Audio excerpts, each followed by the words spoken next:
ko bilang head ng production assistant is una, ako yung humahandle ng different deployment sa mga PA kung anong coverage yung kukunin nila, yung kailangan nila. Ako din nagtuturo sa mga PA kung ano yung paano gamitin yung mga gagamitin nila.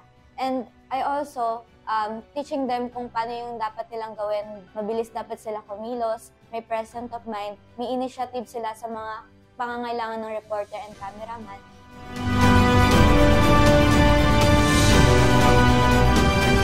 Ang meron sa CIC na hindi alam ng iba is, una, is yung sense of accomplishment kapag nagpa-coverage po kami. Lalo na pag live, yung gano'ng kahirap, yung pressure na nararamdaman po namin. Then parang kami, yung mga PA, so behind the camera, parang lagi kami tumatakbo. So yung hirap na pagod na pagtakbo, yung mga pressure na nararamdaman po namin. After nun is sobrang worth it, lalo na yung napipil namin bilang mga PA is yung sense of accomplishment na buti na lang natapos na.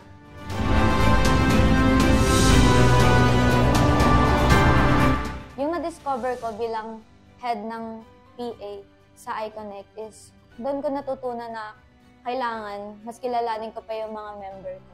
Kung ano yung weaknesses nila at yung strength nila sa mga coverage. Gusto ko din ma-feel nila kung ano yung napipil ko na hindi siya nakakapagod, hindi lang siya yung basta coverage PA.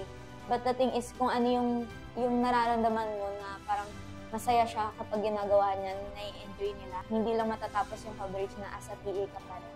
But the thing is may natutunan ka.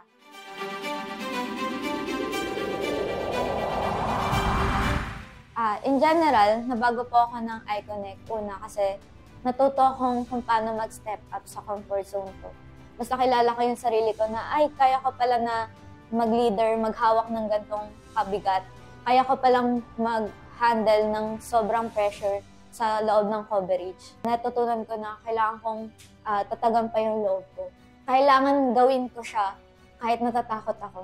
So, binagawa ko ng iConnect na pagiging mahiyain na ngayon, alam ko na kung paano yung mga gagawin ko. Nag-i-stay po ako sa iConnect kahit sobrang matrabaho na, kahit mahirap. Kasi una, na-inspired po ako sa mga tao na yun.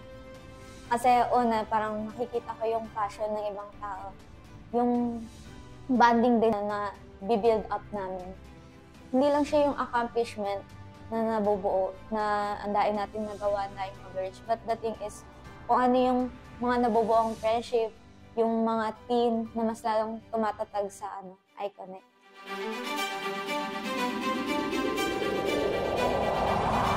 Hope and wishes ko sa iConnect is una, madaya pa tayo magamit ng equipment. Kasi sa totoo lang, sobrang hirap mag-coverage ng may coverage dito sa ibang lugar, tapos sa ibang lugar din. In same time, may dalawang coverage, pero isa lang yung gamit. Sobrang hirap niya. As a PA, lalo na kasi pag walang gamit na isa sa coverage, gagamitin namin yung phone namin, nagiging low quality yung ibang output. Hindi lang naman din equipment yung pinaka gusto kong, or yung wish ko actually, but the thing is, yung teamwork pa. Sana mas tumatag pa yung iConnect. Sana mas matuto pa tayo ng professional, magpahalaga sa simpleng bagay. Happy anniversary mga ka-Connect! Ako po si Samantha Espela, konektado para sa kabataang Malabuena.